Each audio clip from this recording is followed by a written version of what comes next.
kabeh jalma sieun ku hileud.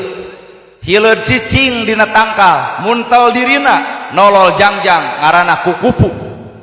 Tina hileud jelema sieun ngewa kana hileud geus robah jadi kukupu, kabeh jelema resep kana kukupu. Tah minimal ibadah teh urang teh saperti hileud. Mun batur ngewaeun ka urang geus ibadah jadi resepeun. Lamun batur teu akur jeung urang geus ibadah jadi alakur. Mun batur cua ka urang beres ibadah teh jadi cinta.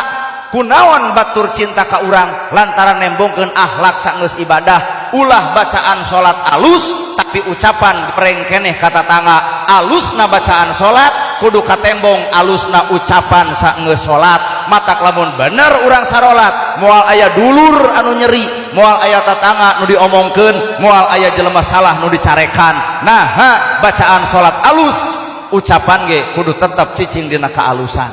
Weh.